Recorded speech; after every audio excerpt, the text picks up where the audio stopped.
Good morning, students. Myself Raj Sharma from Jeevan Jyoti Global School. So, class 12th, as our second chapter in revision is going on. Second chapter में हमने कल इससे पहले जो हम before the vacation हमने बात की थी physiological factor determining the strength. आज हम बात करेंगे स्पीड के बारे में. So guys go through with the video.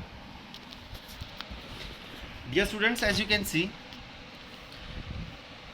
Mobility of the nervous system कि तंत्रिका तंत्र की जो गतिशीलता है वो भी किसी व्यक्ति की स्पीड को निर्धारित करती है. Our muscles can contract and relax of the maximum possible speed as seen in sprinting event. जैसा कि तेज़ गति के जो दौड़े होते हैं उनमें देखा जा सकता है कि हमारी जो मांसपेशियाँ हैं बहुत तेज़ी से संकुचित होती हैं और उतनी तेज़ी के साथ वो रिलैक्स होती हैं, स्थिर होती हैं. This rapid contraction relaxation of muscles is made possible by rapid excitation and inhibition of the concern motor centres के जो केंद्रीय जो इकाइयाँ होती हैं उनके ऊपर निर्धारित करता है. रैपिड एक्साइटेशन बहुत तेज़ी से आवेग में आना और बहुत तेज़ी से उसे पचा लेना. This is called the mobility of the nervous system. इसी प्रक्रिया को, इसी प्रोसेस को क्या कहते हैं? Mobility of nervous system. The nervous system can maintain this rapid excitation and inhibition only for a few seconds. इस तेज़ी आवेग को, इस कह सकते हो मेल जोल को सिर्फ जो हमारी मांसपेशियाँ कुछ समय के लिए ही बचत करके रख सकती हैं. Which the after which the excitation speeds the neighbouring. उसके बाद जो ये एक्साइटेशन जो आवेग होता है वो पूरी बॉडी में उसके जो पड़ोसी जो अंग होते हैं उनमें फैल जाता है. Centre causing tension to the entire body. This result is decrease the speed. और जिसका परिणाम क्या निकलता है? किसी व्यक्ति की जो स्पीड है वो कम हो जाती है. सेकेंड नंबर पे हम बात कर लेते हैं मसल्स कॉम्पोजिशन. किसी व्यक्ति की जो मांसपेशियों की संरचना बनावट होती है वो भी किसी व्यक्ति की गति को निर्धारित करती है. Muscles with greater percentage of fast twitch fibers contract with more speed in comparison to muscles with lower percentage of fast twitch fibers. क्या कह रहा है कि वो मांसपेशियाँ जिनके अंदर फास्ट ट्विच फाइबर्स की संख्या ज़्यादा होती है वो बहुत तेज़ी के साथ कॉन्ट्रैक्ट होती हैं, उनके मुकाबले जिन मांसपेशियों में जो फास्ट ट्विच फाइबर्स की संख्या है वो लोअर, कम होती है. इनफैक्ट वास्तव में the muscle composition is genetically determined and can not B change by training. वास्तव में जो मसल, जो मांसपेशियों की संरचना होती है ये अनुवांशिक कारकों पर निर्भर करती है और इसे किसी भी तरह के प्रशिक्षण के द्वारा घटाया बढ़ाया नहीं जा सकता. नंबर थर्ड पे हम बात करते हैं एक्सप्लोजिव स्ट्रेंथ के बारे में. किसी व्यक्ति की जो विस्फोटक शक्ति है वो भी उस व्यक्ति की शक्ति को, जो स्पीड है उसे निर्धारित करती है. For every quick and explosive movement, किसी हर एक एक्सप्लोजिव बहुत तेज़ी के बहुत विस्फोटक मूवमेंट के लिए एक्सप्लोजिव स्ट्रेंथ इज इंडिस्पेंसिबल, बहुत ज़रूरी होती हैं. फॉर एग्जाम्पल, उदाहरण के तौर पर एक quick punch in boxing can not be delivered if the boxer lacks of explosive strength. के उदाहरण के तौर पर कोई भी बॉक्सर तब तक बहुत स्पीड से पंच नहीं मार सकता जब तक कि उसके अंदर विस्फोटक शक्ति की कमी होगी. It's further depends on the muscles composition, muscle size and muscles coordination. आगे चलकर ये जो विस्फोटक शक्ति होती है मांसपेशियों के बनावट, मांसपेशियों के आकार, मांसपेशियों के समन्वय के ऊपर निर्धारित करती है. It also depends on the metabolic process. उसके बाद यह जो पाचन क्रिया होती है उसके ऊपर भी निर्धारित करती है.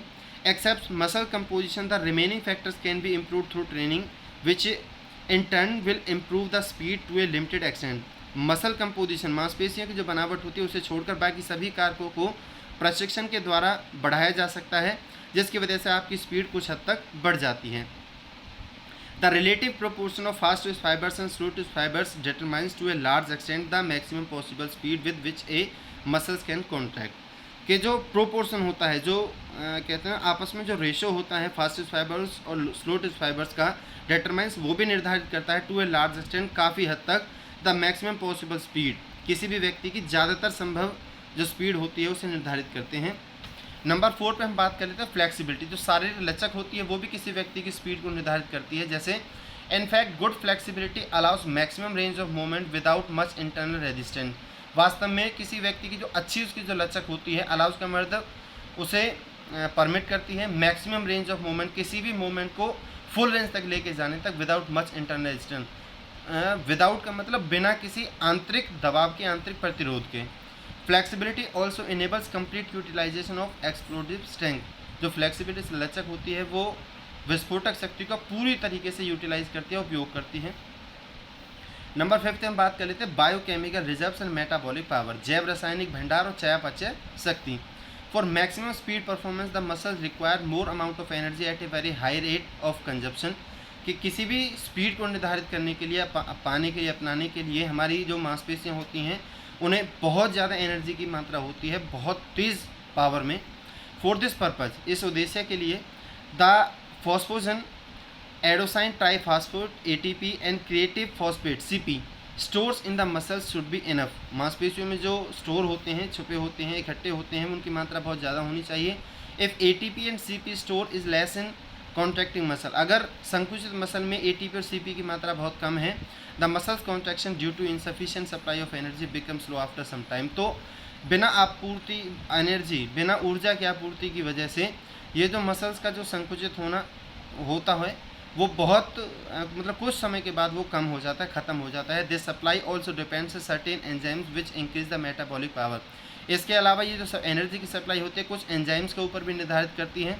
The amount of ATP and CP and rate of energy supply can be enhance by training.